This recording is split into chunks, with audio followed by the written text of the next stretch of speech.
And just when you thought it was impossible, Sam Raimi finds another way to film Bruce Campbell beating his own ass.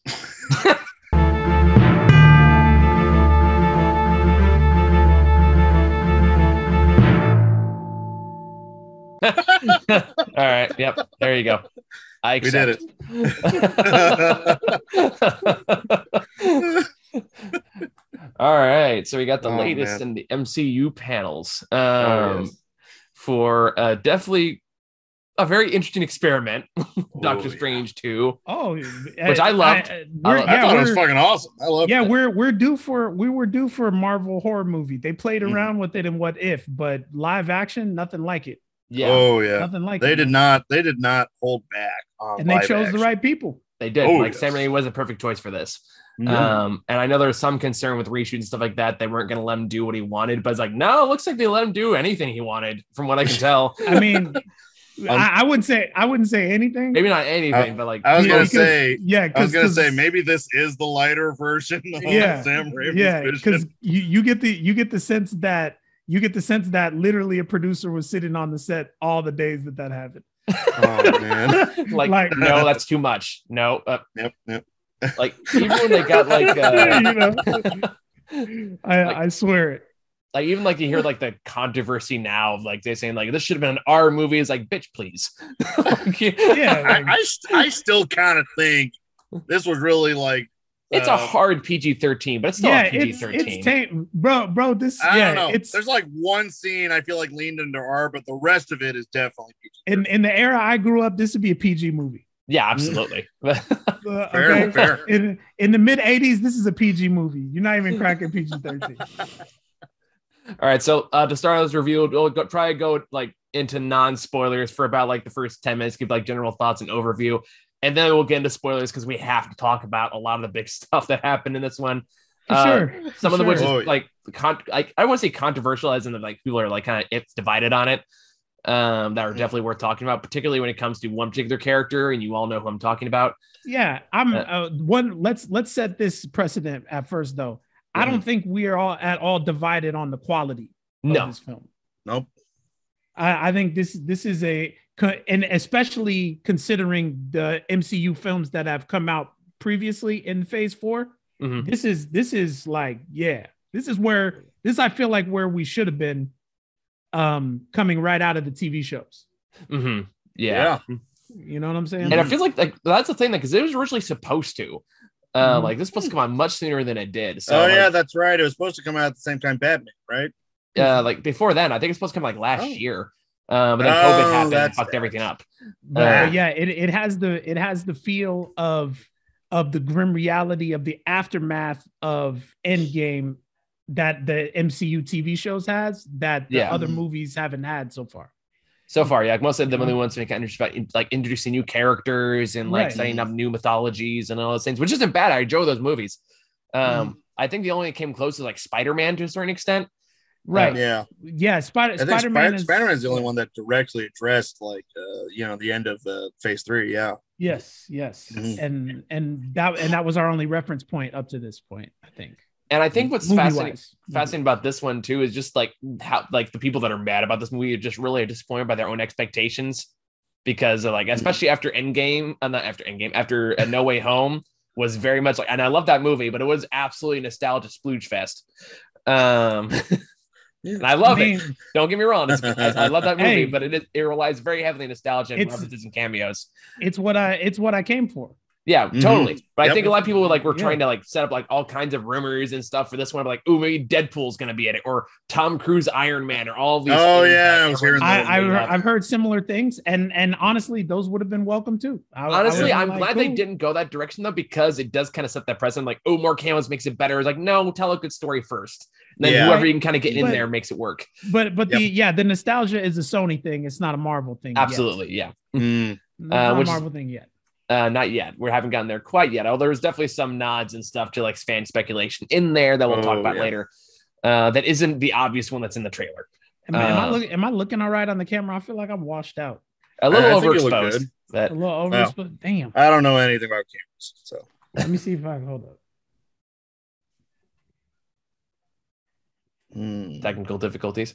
Whoa, whoa, maybe whoa. A little too much the other direction.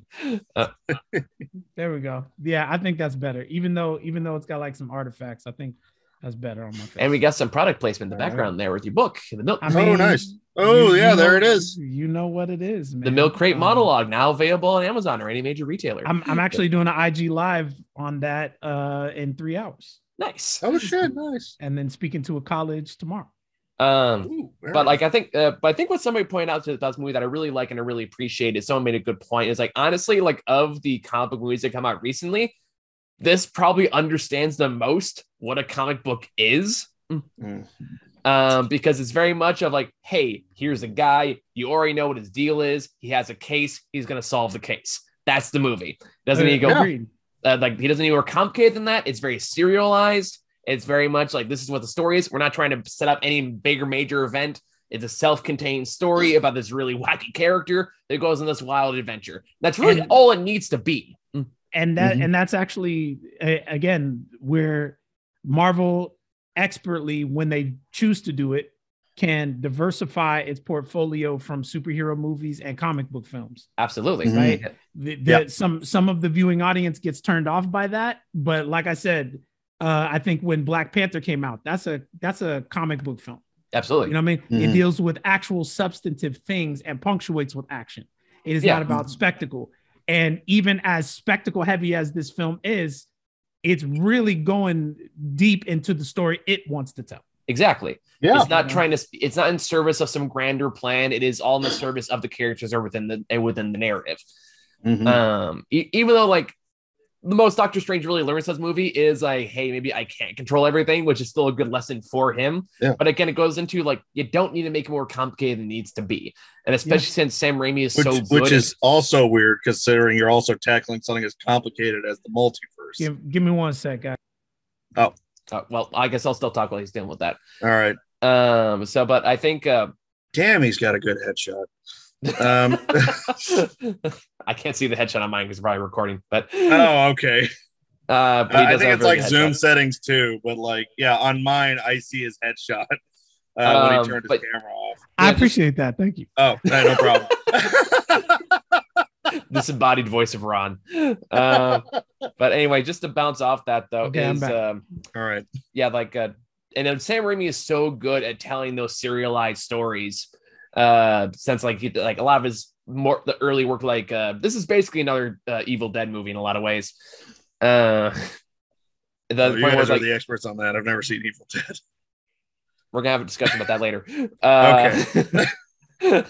But okay. Well, and I think they allowed another director to kind of foreshadow this, where we're playing with things that we don't understand, and it leads to an Evil Dead movie. Yeah, pretty much. And the Spider-Man film totally was the prelude to an Evil Dead movie. Although honestly, in a kind of a weird way, I did kind of like this movie. Actually, didn't rely on the events of No Way Home in any way, really. Yeah, I think they only mentioned it once. They mentioned exactly one time. Yeah, and it's in a weird way, because to my knowledge, he's not supposed to know who Spider-Man is. No, he knows his identity. He knows that Spider-Man. He doesn't know that he's Peter Parker, but there's still a Spider-Man. Because he mentioned that there was an incident with Spider-man. I'm like, fuck do you know about it? I had this exact argument with my family as we were leaving the theater. Okay, perfect. Perfect. But like that's really the trick that I think a lot of people forget about these movies is it only makes you think you need to watch all the other stuff to understand what's going on. But you don't really need to. I might disagree with you on that. Phase 3, it was absolutely necessary every time. I don't think it is anymore. I think even through cultural osmosis, you can still get the gist of what everyone's about, just kind of by figuring out the movie. And even to this one, like of any of the MCU property to understand this one, WandaVision's probably the best one to watch to lean into it. Yep. It's like a sequel to WandaVision for sure. But that being said, in the context of the movie, it does a decent job kind of catching you up to speed of what happened. Pretty like here are the cliff notes. I don't know. I had to summarize WandaVision for my older sisters after the movie was over. Really? Yeah, she was just like, "Was I supposed to watch WandaVision before this? I feel like I missed a lot." I mean, was like, you get more out of if you do. Yeah. Well, yeah. To understand how impactful Scarlet Witch can be, it's definitely necessary to watch it because she's an Omega level threat, and most people don't pay her any attention. It's kind of like when you read those big event comic books, you have to read all the tie-ins to understand what's fully going on. Yeah. She's up, but like as far as force or power goes, she's up there with Jean Grey. Like she has to talk herself off the ledge, otherwise she'll destroy everything. Wanda has a very complex history, which we'll talk about later. Because it does tie into that goes more into spoiler territory, but she has a very complicated history with power and control and who's controlling who and what. Which also led to some of the reason other people like what I will say is like partially legit reason that some people are upset, but I don't think the audience should watch the rest of the movie, but we'll talk about that later. Particularly with Wanda. But anyway, just like as a whole package, it does take advantage of the concept, does take advantage of the fact that multiverse, you can kind of do whatever you want. Definitely leans in a bit like into what Everything Everywhere All at Once did a little bit. Obviously, which I have not seen yet. Don't kill that for me. It's masterpiece. You have to watch it. It's wonderful. Everything Michelle Yeoh does is a masterpiece. It is, but this one is made by mad geniuses. I've been rocking her jersey since Crouching Tiger. I went to Crouching Tiger in the movie theater when it came out and watched it in subtitles. Okay, that's how. I mean, like, Ryan, you know me well enough to know that I don't usually go see movies more than once in theaters just for time. I've seen this 4 times. Okay. Yeah. And I'm going to see it again this weekend. So, hell yeah. Brilliant. You talking about Doctor Strange or Everything? Everything Everywhere All at Once. Okay. Okay. Also agree. But yeah. So anyway, I feel like I've said all I can say without going to spoilers. Is there anything you guys want to add before we get into that? Matt, you want to go? I just had like a brief, what was it? It was kind of interesting. Like, I love this movie. We all love this movie. We're all agreed on that. I had to I don't know, for some reason, my family didn't like the movie. I had to talk with them about it. I didn't have to. I was just curious and I was asking questions and stuff. But apparently it was mostly just either because they weren't, I don't know. It was either maybe like the shift in genre or something else. But although Jones specifically tougher to follow than normal. Yeah, although Jones specified it was definitely the sound editing. Really? Citing specific moments where the sound was so much louder than it needed to be. I feel like that's a very subjective thing because I didn't really catch that. Yeah, it is pretty subjective. Yeah, I watched it in a real 3D. I watched it in Hollywood at the Universal City Walk. And it seemed pretty mixed balance to me. Okay. Yeah, I saw it in 3D IMAX, and that was pretty cool. All right, yeah. So didn't notice bother me. Yeah, I think Jones just got a thing for noise. I mean, we all. Yeah, fair enough. Yeah, a specific kind of noise. Insane. I want to address the Minotaur in the room, but I mean, honestly, that's just kind of its own thing. That's not really going to spoilers, Matt. You can go ahead and talk about the Minotaur. Yeah, there's a Minotaur in the trailers. I was kind of curious about why there's a Minotaur. They never go into it, and honestly, I'm okay with that. But maybe I didn't see the right trailer. Minotaur come from? Yeah, I didn't see the right trailer. Maybe because you only see him for like a minute. You just see the back of his head in the trailer. In one of the trailers, and that was it. At the beginning of the movie. Oh, you're talking about? Oh, okay. I didn't know that was a Minotaur. I thought that was just like a magical beast, like called a Minotaur. Yes. Yeah. He's got a bull head and a man bob. Yeah, it's a Minotaur. But he didn't have the. Okay, so am I missing it? I thought he was supposed to have horse legs too, then to be a Minotaur. I don't know. Doctor Strange gets wacky. Aren't you supposed to have 4 legs and then have the man torso? No, you're thinking centaur. You're thinking of a centaur. A centaur. Okay. Yeah. Okay. Yeah. Minotaurs when they have the bull head with just the regular legs. Oh, okay. Then I totally saw it. I wasn't sure. So and let me add to this. It gave me a good feeling in the theater to. It was popcorn fare, but it also fed my MCU sensibilities. It was very theatrical. It was like very, very few times in Phase 4 have I just gone with it and just suspended my disbelief. This is one of those times. Yeah. I properly thanked it for that because I'm tired of being so analytical all the time. I get that. I like it was like, okay, we're gonna do magic now, and I'm like, okay, I want to see magic. Neat. So, all right, it's Doctor Strange doing all the I didn't question. Now it was. I wasn't questioning the Minotaur either. I was just like thinking to myself, like, oh, there's just the Minotaur here. All right, cool. but maybe like that's why I didn't take notice of what you were saying just right away because I remember I was just having a good time. I was like, oh, there's the dude with the horns. Okay. Matt's just gonna write this entire backstory for this Minotaur and send it to like Kevin Feige. I'm gonna bet that if we Google it later, it's gonna have like the Minotaur's gonna have like a name and a background comics or something. I'm all possible. about world building and lore like that. I love it. Mm-hmm. Oh yeah. So anyway, let's get into spoilers. All right. General consensus, we all loved it. I thought it was really good. Yeah. There's as usual. I take I won't say I take issue. There are highly questionable real world themes that they try to bring into these films that I don't think always work, especially with all the crazy stuff that's going on. Yeah, that's fair. So I'll give you an example. Okay, so on the internet they call Phase 4 the MCU. Okay, which is pejorative, and I get why that's pejorative. But here's why they take these little kernels of truth that Marvel leaves and they blow them out of proportion. America Chavez is a legit Marvel character. I know very little about her. Yeah. Okay. But I know why she's in the film. I know what they're trying to push and I know why. I'm okay with that. I'm always okay with that. Here's the problem. In your rush to be progressive, you forget what progressive means. You put a great character, somebody that I really want to learn about in a movie, and you make her a football. Yeah. She's a football to be carried to the finish line. She has no development of her own, except in a brief moment where she fights Scarlet Witch at the end. What's up with that? Okay. What's up with that? Why do we do that? Same, like, not to take it. She's kind of almost more like a MacGuffin, like a plot device. Yeah, she herself is the football that Doctor Strange is trying to carry to the finish line in two realities. They don't even change it up when she goes to the new reality. It's like Doctor Strange, the new Doctor Strange just picks up where the dead one lives off and is trying to carry her to the finish line. like, come on. Now, I get what you're saying, but I don't necessarily agree that she had like no development up to that third act. I do think there was an arc there. Well, they explained her origin. Yeah. And she mistrusts Doctor Strange, but not for very long.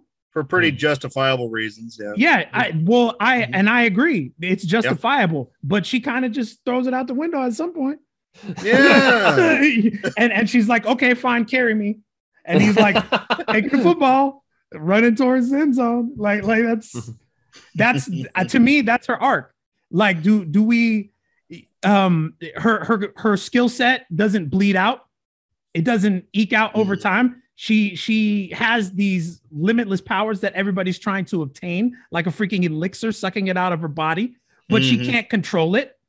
She never meets anybody that allows her to help to control it. It's like a Wizard of Oz thing. Oh, they never once even say like, well, how about I take 5 minutes and see what you got going on? That's what I mean. Talk about it. And see, I got really excited when Professor X showed up, because I'm like, if there's anybody who's going to show her how to control this shit, it's him. That would have been cool to see. Yeah. And then they just, oh my God, that doesn't happen. Yeah. Yeah. They did Professor X so dirty in this. Like, yeah. Well, I mean, it's that doesn't really bother me. Well, they didn't do him 100% dirty, but I think they did him a little dirtier than I do too. I think for a dude who could literally kill the entire planet with his mind at any time he wants to. I mean, to be fair, he needs Cerebro to do that. But he can get. But for him to get worked over, like, he has more experience being in other people's minds than Scarlet Witch has being in her own. Oh, yeah. Here's what I'm going to push back on that a little bit. Because right. like at this point, because that's the other thing, like the big, I guess, controversial part about this is Wanda herself. I'm not bothered by that. I'm not bothered by it either. But I'm also the case where, like, I don't think people who are upset with the Wanda thing actually watch the movie, because they make it very clear that it's not really just her. It's also like the Darkhold, which has connections to what's his name, Cathalon or something like that. I was definitely caught off guard by it, but I was like, okay, yeah, it's like kind of a One Ring thing. But everyone's kind of like saying, like, after all she went through WandaVision, that she just went straight evil. It's like, well, she didn't go straight evil. She's clearly being manipulated by something or influenced by something. Well, and Mephisto's coming soon. And like I said, it's not the narrative problems that people have with the story I discount. It's the real world stuff that bugs me. She's essentially a widowed wife and mother mourning the loss of her kids. Yeah. But it seems like she's remember, Vision is still out there. He's conscious and alive again. She doesn't go look for him. I don't know if she knows. She doesn't go into any, and if her kids exist in another reality, that means Vision might be there too, right? Or somebody she marries and has kids with. She doesn't go looking for him at all. Well, I mean, I don't remember WandaVision super well, but like, I don't know if she knows that Vision is out there. I was pretty, maybe not. Maybe and not. even then, they make it pretty clear this isn't really Vision. But, I don't know if she's ever like had any kind of moment with it. Like I think it was like for somebody so attuned to his life force and his energy, like if you even sense it for a second, like. But that's the thing, though. Like, WandaVision makes it clear that like it's not really the Vision she knows. It's something completely different. Well, yeah, Vision is figuring out who he is again, right? Yep. So, like, that's a case where, like, but the end of WandaVision kind of ends with her letting him go. That was kind of part of the whole catharsis. But, towards the end, the kids not so much. That goes back into comic books like, too, because she's always kind of cared more about the kids than Vision historically. But it feels like if the kids exist, then she wants the whole thing and not just the kids. You know what I mean? It just seems weird that she has this tunnel vision, single-minded pursuit for her kids with no thought of Vision at all. Well, like that's where I kind of put the Darkhold into play. That's where I'll be like, I'll allow some narrative flexibility in that regard. As a fact that they even gave her the black fingers that Agatha had, right? In the WandaVision, which implies the influence of the Darkhold in general. So my theory of that is like the Darkhold just picked like the most easy like thread to pull to manipulate for power, and that's why she's hyper fixated on that thing. That's my working theory. I'm not, and again, however they choose to tell the story, it's fine. But it's when they introduce the motherly stuff in there, it's when they introduce the themes in there. But I'm like, well, if you want the family, it's the whole family that she's missing. You know what I mean? Like that's what I'm saying. Vision didn't do anything in his short life to be discontinued thought in her brain. It's not like they divorced. Yeah, well, was murdered. Kind of. Maybe it's just. Hold on. She did technically destroy a gemstone. Hey, maybe they both agreed on that. They agreed on that. That's how divorce works, Ron. They agreed. No, bro, that's not how divorce works. I know. My parents have been divorced since I was 12. We're talking about euthanasia. We're not talking about a divorce. Trust me when I say divorces don't work like that. That's fair. Right. I was making a joke. I thought it was funny. My joke is, I think it's just because she's like, the kids have only vanished from her life once, and Visions at this point has died like I think 3 times now. So maybe she's just sick of that shit. Well, maybe. I don't know. She's but I don't know. I would be like, if I was in that position, I'd be searching for the whole thing.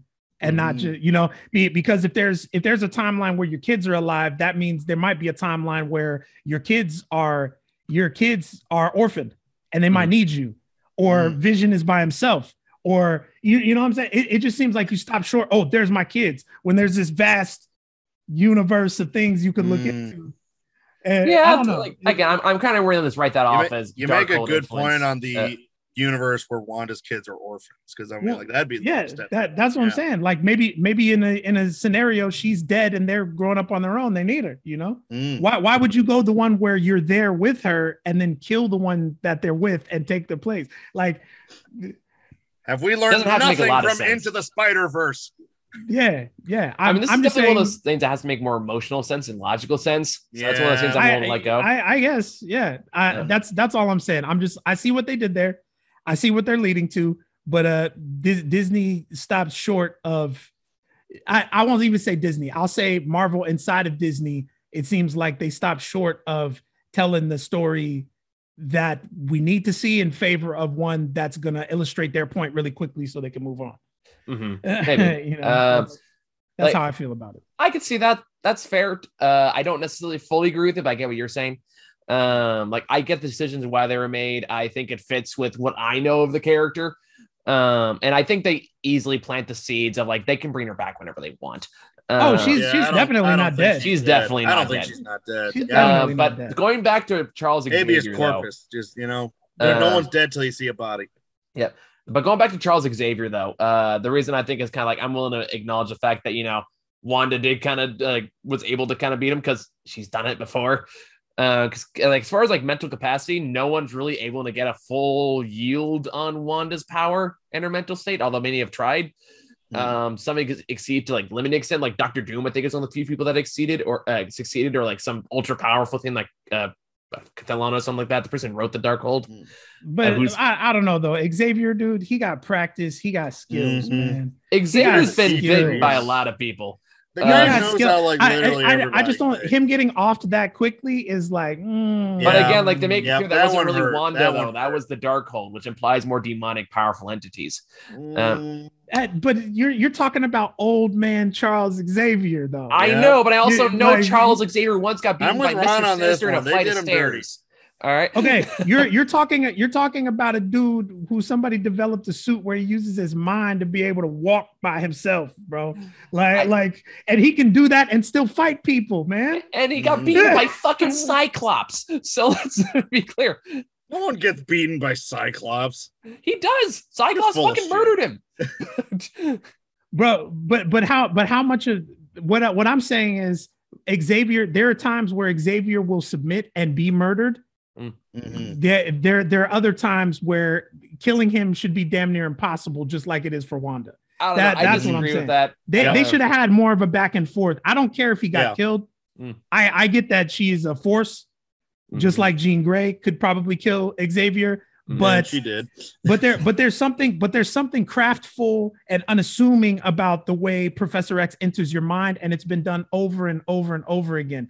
I don't think she would react that crazily or that quickly on him. Like, well, that's my point. I don't think it was her. That's my point. What was it? He was talking to her under the rubble, and then Scarlet Witch jumps up from behind. So you got the implication is like the one on the rubble is the real Wanda, and like the red evil she's demon. The real Wanda. But how is Wanda completely defenseless in her own mind, even if she's halfway out? Because this is where the comic knowledge comes in handy.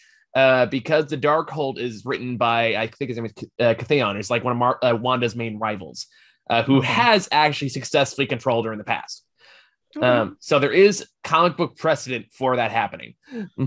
I mean, I was going to go on the precedent of, like, you know, they were talking about how dreamwalking is this thing where you got to possess your own body in another universe, something like that. So I just kind of assumed that was it. It could be that too. I think you make the argument for either or. The point is, like, I'm more willing to go for like demonic magical influence on this one. That's at least my interpretation of it.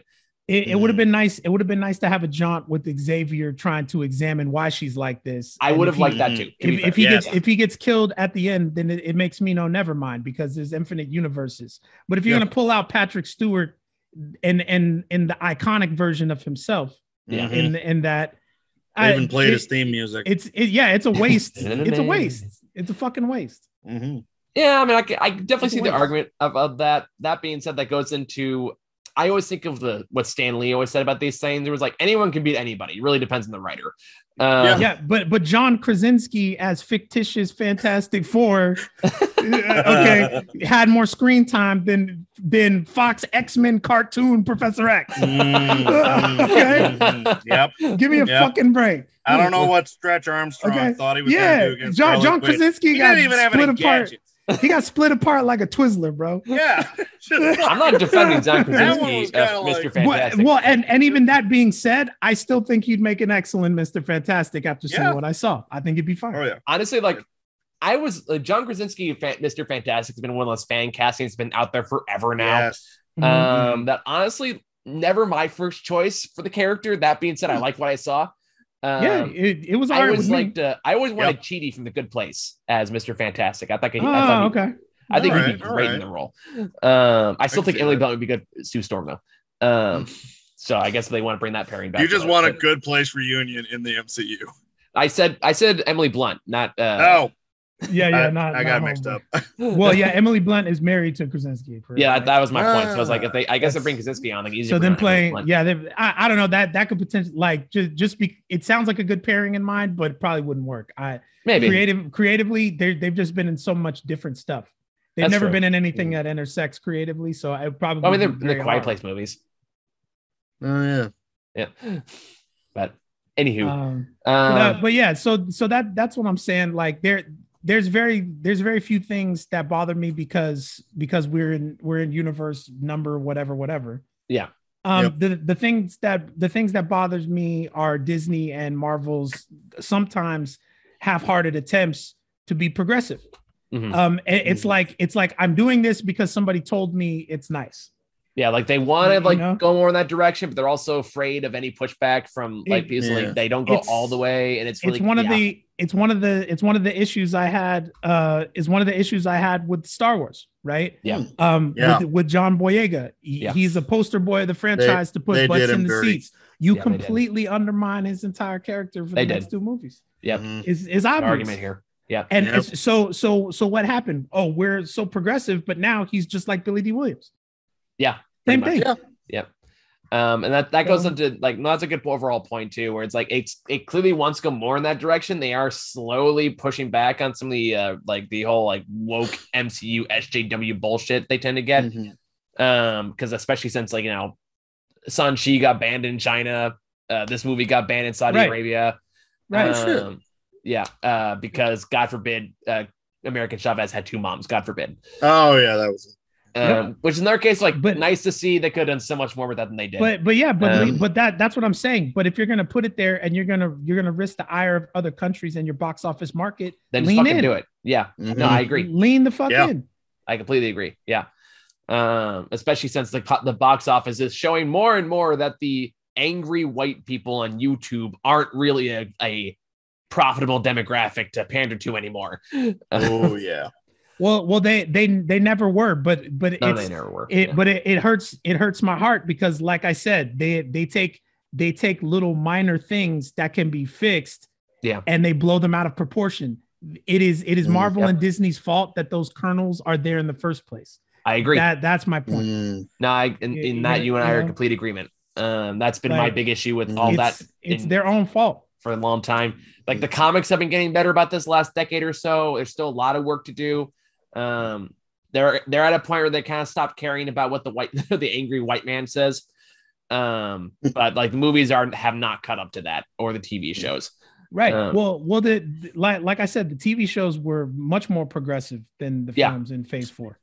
Yeah, much more and I enjoyed all of them for what they were. Even Hawkeye, I enjoyed it. Yeah, I liked Hawkeye's fun. Hawkeye was fun. Yeah, Hawkeye was die hard Marvel.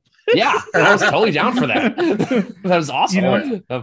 But also, the TV shows more organically show relationships between young women and mentors. Older women and mentors. Yeah, somebody was saying there's a whole twos thing going on with Phase 4, doubles all over the place. Yeah, but they're clearly setting up Young Avengers is definitely being set up. Yeah. The Dark Avengers to a certain extent. They're definitely setting up other Avengers-esque teams. Yeah, I want Patriot. I want Patriot to be awesome. I'd be down for Patriot. And I know they said with this movie, they're kind of planting the seeds for Secret Wars, which is a whole thing. Well, and this actually goes back to our Age of Ultron review that we did in Grant's house. I was like, they're rushing this. Mm-hmm. They're rushing it. They're not going to get to Secret Wars for a long time. But I'm just saying, so many characters before the Infinity Gauntlet happened. Do you know how many people fight in the Infinity Gauntlet? I don't have to tell you that. You don't. You know what I mean? And again, we're being progressive. We do the scene in Endgame with all the women fighting at once. But what's nothing came of that? Yeah. But nothing ever came of it. But also, you guys have missed the point of the entire Infinity Gauntlet. Who defeats Thanos? Mm-hmm. Nebula. Oh my God! Seriously, Nebula. Yes. Yeah. And you relegated her. How it should have ended with saying that with the Infinity War thing. But that's what I'm saying. We're uber progressive, but we're missing the point by 15 feet. Yeah. You know what I'm saying? Nebula, the most mistreated, maligned character in that phase, gets relegated to being a double of herself, and one of them getting killed with no purpose. To be fair, she also ended up becoming the villain in that plot line from that point. So I don't know if that's true. Great. That's true. But I'm saying empowerment for better or worse is about equality and representation. Mm-hmm. Am I right? If she's going to turn into the main villain and kill Thanos, then that means she's a worthy opponent to be defeated, which retains its own intrinsic value. Mm-hmm. Just because you're empowered doesn't mean you have to be good. Does that make sense? I get what you're saying, but also think in the context of the Infinity War and the Infinity Gauntlet. Yeah, but I'm saying being empowered in general, creatively and in a story realm is good, regardless of what balance you shift to. Mm-hmm. It's just being equal. I get what you're saying. the other That being said, I was characters in the happy with how Endgame went, but I get what you're saying. That's a very good. And again, I'm pointing out stuff. These are minor things that, like I said, other people blow out of proportion. I enjoyed Endgame. I enjoyed the entire MCU, the 10-year run. I enjoyed them all. But bringing these things up is just bringing these things up. Yeah. You know? And I do definitely agree with what you're saying, which is like, yeah, the representation is nice when it's there, but it's not nearly enough. And it's not nearly what it should be at this point. If we're going to do this, and that's where and it makes me sick to my stomach, but that's where I start agreeing with some of these hotheads. Because I'm like, if we're going to race swap, if we're going to gender swap, we need new characters. If you're trying to fill that need, we need new characters that are unto themselves, and they need to be promoted and pushed in the same vein as these other characters.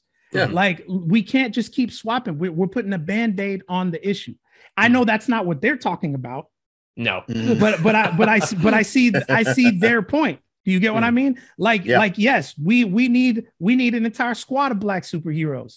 We need an entire squad, maybe a house full of LGBTQ mutants. You know what I'm saying? We need these things. We can't just keep swapping them out and introducing the idea when the idea has been prevalent throughout Marvel's history already. That's all I'm saying, man. No, I get what you're saying. I think my feeling about like the whole like the legacy bit, or like gender or race swapping in terms of interpretation or transition. Mine is what my feeling about that is like, it doesn't really matter too much to me, depending on how important that race or gender was to that character. So like, for example, you can do it with Nick Fury easily enough because it didn't really matter in the grand scheme of things. You could not do it with Luke Cage, for example. That's what I mean. Like, it creates this precedent. Like, okay, whoever's underserved at the table gets the next number, regardless of what order it's in. For example, we can't race swap Simu Liu into Black Panther. No. Yeah. Okay. Yeah, I agree. So that's what I mean. So we gotta have equal representation in equal amount of time, equal market share is what we're going for here, right? If we keep swapping, we're missing the point. That being said, I don't think this applies to legacy characters. I think that's a different discussion. When I edited that editorial for you on legacy characters with Miss Marvel and Miss I love Kamala Khan. Yeah, I absolutely 100%. I love her better than all the other ones. Yeah. You know, I relate to her way more. And I know you don't like the Marvel video game, the Avengers video game, but I had a blast playing that. I never say I didn't like it. I had a blast. I still play that. When I sit down, I go replay the story again because I really enjoy it. But I enjoyed it. Just got a little repetitive after but yeah, get in the comments. Find the section where Michael said he didn't like Avengers. Well, he didn't say he didn't. He just said, and say what you want about this video game or whatever. I was mostly addressing the people I knew were going to say this game sucks and all that shit. That was the reason I was there. It really don't though. As a single player experience, it really doesn't suck. I don't think so either. Yeah. But yeah, like, yes, there's a legacy discussion to be had about a perspective that we can shift or something that we can gain from having these people show up. But to the best of my knowledge, race swaps in legacy characters create another universe or create a variation of the universe. It doesn't take the other one away. I can't remember a single instance. It builds, it doesn't replace. Yeah, that's what I mean. Like Miles Morales and Peter Parker fight together. At one point. That's what I mean. So I believe that's done right. Yeah. It's to me, it is when we just decide that we're going to arbitrarily do something. I don't like adding artificial success. I don't like focusing on motion and not accomplishment. That's what I'm saying. Yeah. That being said, if the better person for a role happens to be a person of another race, I'm also not opposed to that. Right. But if I'm a Hollywood executive and there's a storm on Twitter asking for Black superheroes, my first guess should not be, just put a Black person in their shoes. That's fair. Should be, I need 8 writers in a room right now. Write me a Black superhero. That's what I'm saying. Okay. That's fair. I can agree with that. Anyway, we're talking about Doctor Strange. At some point, yeah. But it goes to Doctor Strange again. America Chavez, intriguing, unique power set I've never witnessed before. Looked really good on camera. Yeah. The actress they found the player was cool. I dug it. Yeah. But again, it's literally the equivalent to, okay, which main character from the MCU is going to pick her up and carry her to the finish line? Yeah. Like they could have done more to serve that character. I do agree with that. I did still like what was there, but I get your point, and that's a valid point. She really brought in her own star power. Yeah, oh Matt. I missed you, Ron. But yeah, why we tiptoeing in the kiddie pool? Yeah, no, I definitely agree. We're 12, 13, 14 years into this. Yeah. And like, again, they're starting to do that more. I feel like the TV shows are the real dipping pool, like dipping their, like trying to go more into that. It just hasn't translated all the way yet. Will it eventually? I hope so. Fingers crossed. We'll see. But yeah, go all the way there and see what happens. Yeah. And see what happens. Why not? It's still going to be profitable. You know, it is. It'll be profitable in one way, maybe not the way you're expecting. But it'll be profitable somewhere. You know, on that note, it's cool to see Black Bolt. Oh man, I want to talk about Black Bolt because that was the one that that was that moment that shifted my perspective to, oh shit. And to me, I thought this Illuminati setup is perfect for Tony Stark. Yeah. Why is he not here? He's the guy that would make a decision like that. I think Robert Downey Jr. literally just hung up his jersey on the MCU, like for the time being, anyway. Yeah, but it's a different universe. You could get somebody else. You could get like a what's his face from Mad Men or whatever. True, but the original rumor was read like the internet before that. Like it's like casting someone else's Wolverine. Like people would lose their goddamn minds. Well, I have half a mind to believe that that's who Jason Statham is about to play. I heard about that. You know what? I can see that. He just signed his contract to be in the MCU, but they won't say who he is. He's short enough. I'm just saying. He's got the height. But he is legitimately a stunt-based character actor. Mm-hmm. So if I'm gonna choose a Wolverine, I kind of need that. I need both. We shall see. But yeah, like the Illuminati in the comics had it was like Tony Stark. I wasn't imagining that. No, I think it was like Namor too, wasn't it? Namor's in there. Black Panther, I think they were both in there. Yeah, Namor and Black Panther in there. Charles Xavier's there. Doctor Strange is there. And Black Bolt's also there. I heard they were thinking about putting Namor in this one, but they were like, "Nah, we want to put him in somewhere else." No, they replaced him with Captain Marvel. Okay. Which Peggy has been overdue. No, that you're thinking Captain Carter, but Captain Carter also replaced Captain America in this version. Yeah, that was Maria Rambeau. Yeah.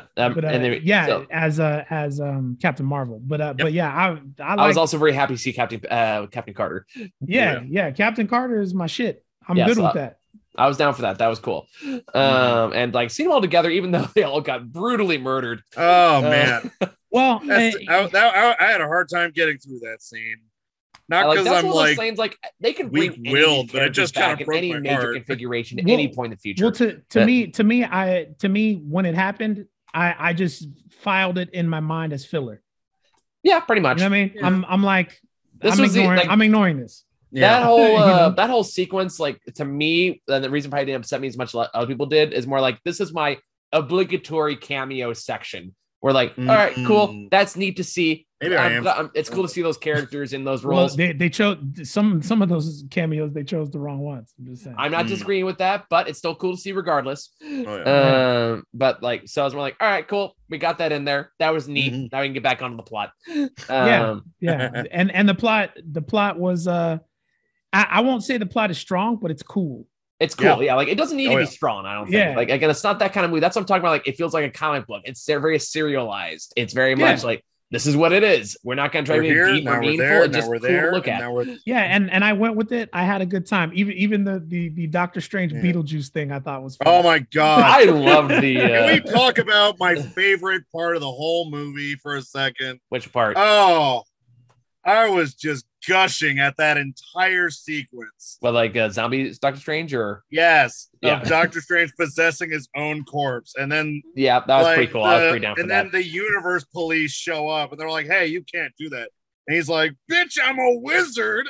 I will do that." Turns him like all big dead spears in a cape. I was like, God, they were like playing the fucking gothic shit, and I was like, oh yeah. Like that was a whole thing. Because I was kind of sitting there like trying to be cynical. I'm like, yeah, it's pretty fucking cool. Had Rachel McAdams in her short stint in as Arthur in Ghouls and Ghosts. Using all these magical weapons, freaking kill.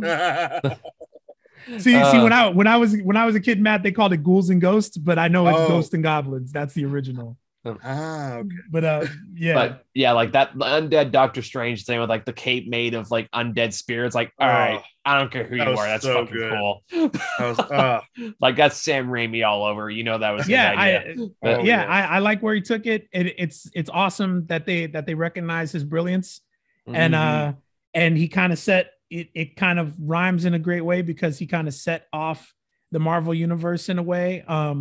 As we know it today. Let's not pretend that Blade didn't actually set off the MCU. Yep. Because it did. It did. We all owe. I mean, Wesley Snipes might have owed the government some money, but we all owe him a little bit more than what he got paid. Agreed. Okay. Yeah. We all owe him. He shouldn't have been broke after he paid the government. We should have owed him just a little bit more money. Oh yeah. Yeah. Okay. That's what I'm looking for to see. But and I hope there's still a place for him to come back. Wesley Snipes, nice. Maybe. Yeah. Oh yeah. At this point, they got multiverse. Anything's possible. Yeah, if I'm MCU, I'm casting him as Whistler or some shit. You know what I'm saying? Like, why not give him some dreadlocks? Let him play Whistler. You know, I'm not disagreeing. You know, I have no idea who Whistler is. But... Whistler is Blade's mentor. Usually played by. What? I can definitely see that. Usually played by Chris Christopherson. Okay. So I'd be down for that. That'd be pretty cool. Yeah.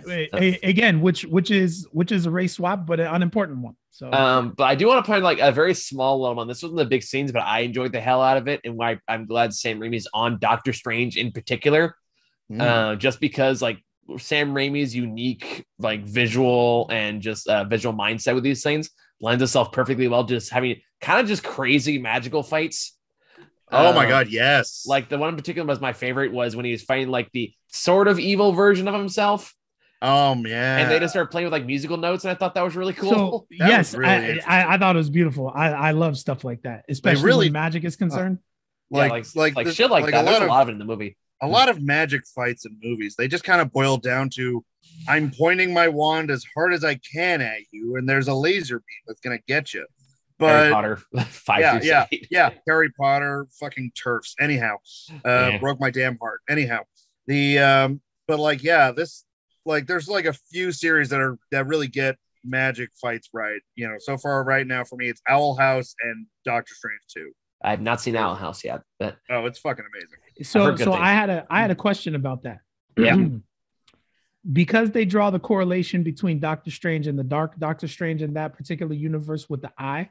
Yeah. Is the universe we're seeing the future of his? No, because they destroyed where he the dark fucked everything up. So it can't be because they destroyed the dark hole and they made it explicit the dark hole is what caused it. Well, the reason why I say that the dark hole disintegrating in one universe, and they're all like, "Oh, now it's gone from all the universes." Nice. Right, but what I mean is before that happens, what kind of tipped me off to that is because when they go to that one where he's with Rachel McAdams, they're walking down the streets of New York.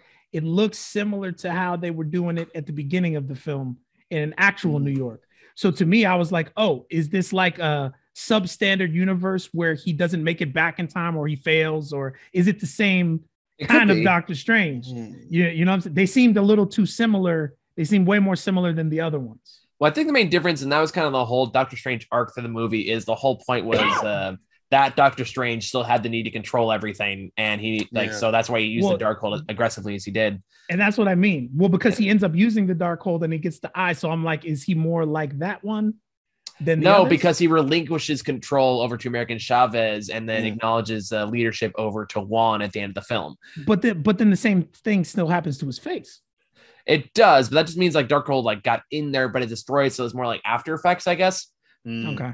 Like linear effect. So why didn't Wanda get a third eye? Good question.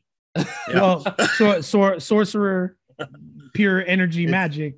Two different things, I guess. It's being covered by the headband or something. I don't know.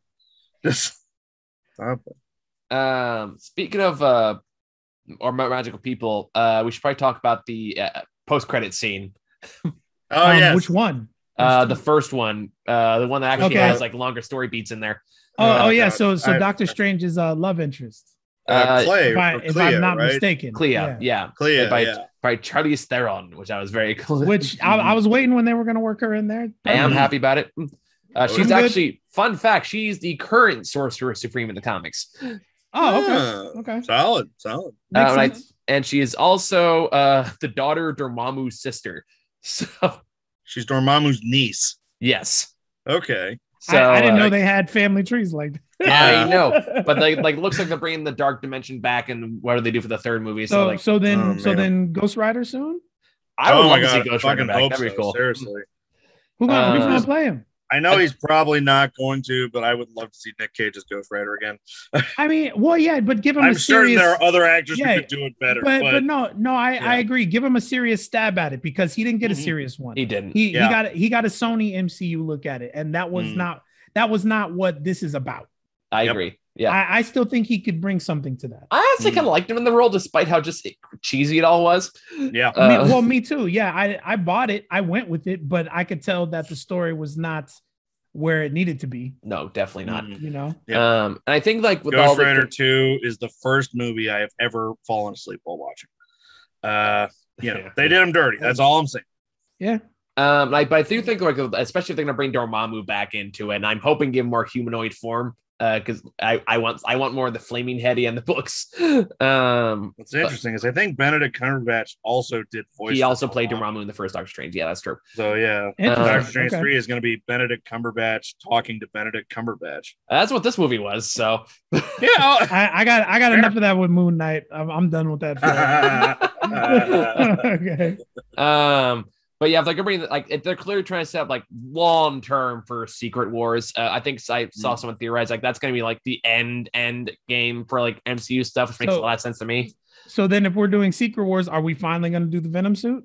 For I mean, we already had the Venom suit at the end of the last Spider movie. Yeah, they had that post credits where some of the symbiote got left behind. Yeah. Now, but I mean, like, I'm not talking about the original Secret Wars with the Beyonder. I'm talking about the new Secret Wars.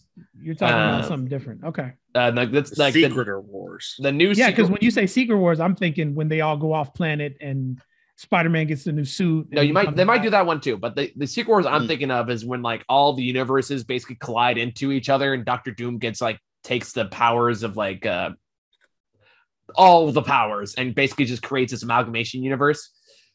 Where he rules for like a while until we got a problem. We don't have Doctor Doom yet. Yeah, and it's been 14 years. We got step one. We got Reed Richards in there, so we got to introduce them all properly, right? Well, Fantastic Four movie is coming out, and they just announced that the producers behind Moon Knight are also, and we're gonna make that next project. Well, that's weird that they would announce that and not the cast though.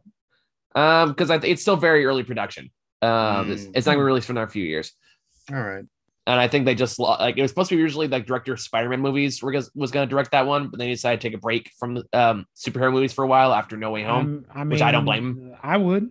Yeah, it sounds exhausting. So it's like someone else is going to take on that reins. Right. Whether or not they're going to bring the John Krasinski for that one is still TBD. So I'd like to see more of John Krasinski. I liked him. Yeah. Well, to me, it's the first role that he's picked up that kind of suits him since The Office. Like him being what's his face in the Patriot Jack game. Reacher No, it's another dude. His name Jack Ryan.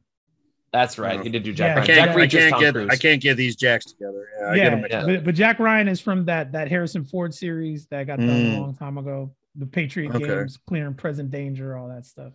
That's an old franchise. Yeah. So I never thought he fit in that. Like, I immediately saw him. I'm like, what are you doing, bro? But I understand. Like, I'm out here beating the pavement as an actor in Hollywood. I understand what that's like to be pigeonholed, to be even when you have a career successful as his. Like, the need to, hey, I can do other stuff, you know? Yeah. So I feel that vibe. I feel it, but you got to be willing to say no to stuff, and you got to work with your agent to get stuff that's right for you. It's actually interesting you bring that up, because I think oh god, I forgot her name. Emily Olsen, who plays Scarlet Witch. Elizabeth Olsen. It's Max Olsen. Oh, no. Yeah. The girl Emily who plays Emily Olsen, who plays Scarlet Witch. Yeah. It's Elizabeth Olsen. It's Elizabeth Olsen. Yeah. Elizabeth Olsen. I was just reading something where she was actually saying how her contract with the MCU was actually a little limiting as far as her getting other roles as well. Yeah, that's I thought it was interesting to bring that up. Yeah, she was she's starting to feel. Yeah, she's starting to feel the weight that the guys on the Avengers felt. You know. Yeah, because he's got the bigger roles now. You just can't do anything else. You know? Yeah. Yep. But at this point, I mean, if they want to give her a break, the writing's on the wall for that. Yeah, now's a good time. Currently, she's dead. Yeah, she's not dead. Nobody believes she's dead. There's no way. There's no way. So I think, Matt, I know you got to go soon. So yeah, I gotta. But yeah, man. At this point, I'm Ubering to rehearsal, so don't even worry. But yeah. Okay. Oh, you in rehearsal for something right now? That's awesome. Yeah. Odd Couple at the Tabard Theater. At Tabard. Okay, so Tabard is around. Good. Oh yeah. You got made it out the pandemic. I love that. Oh yeah. Yeah, I'm over here in Town Street, LA and Pasadena doing modernized Greek theater for Black audiences. It's called called External Forces. That's coming the 21st. I ain't telling you guys where I'm at. You know where you at. I know you two know where I'm at, but Michael I'm is streaming from an undisclosed location. You know why? Because I edit your videos. I know. Which, by the way, watch Eternity Girl out now.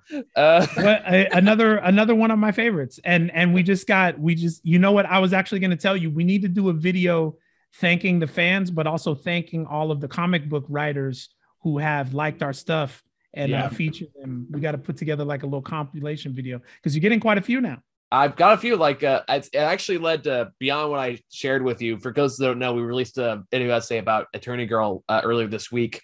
And I tagged the author, Magdalena Visaggio. I think she goes by Mags. And she saw it and she loved it. And we actually had this great conversation after it. She follows me on Twitter now.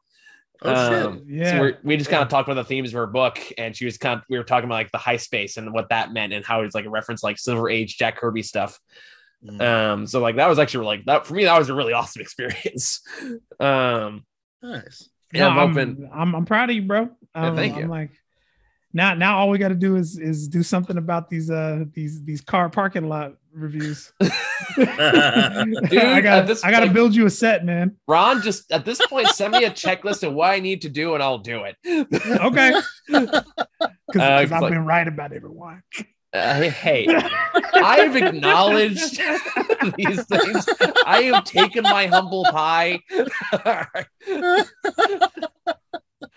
That's why I listen to you a lot, because I know that your track record is pretty good. But honestly, bro, it's because like I share strategy with you, and I think about these things because I care. Yeah, I love what you do. Thanks, so man. I'm constantly thinking about ways to maximize you out there, and I put my heart into it, man. I know that shows up, but we probably don't say that enough. I believe in you. Thank you, and that's why I love you, buddy. And I appreciate everything you do. And that support and everything we've done over the years means the world to me. For sure. And now we have that moralized on camera. Yep. Best work I've done in the entertainment industry so far is producing and editing your videos. I enjoy you flatter me.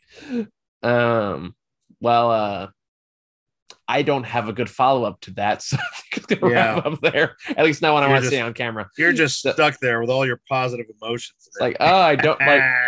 All right, so it's the controlling parentage in me. It's going to, you can't accept this praise. Don't even trip. Okay, you deserve it. So long story short, Doctor Strange, it is the mirror of your movie watching expertise. You will look in it and see what it is you would like to see. Oh yeah. I have nothing to add to that. That's a good closure. Yeah. All right. There you go. So if you want to be mad because you don't like where the MCU is going, you go be mad. Just go be mad over there, away from me. Just Just go be mad. I mean, unless you want everybody corner. to see you twist yourself in knots. And also in maybe public. you look like an idiot by me because I'm very good at that now. Lots of practice. This man's Twitter feed is hilarious. It's comedy, bro. It's comedy. All right, guys. That's all we got for this one. Thank you so much for watching. See y'all later. All right. Bye.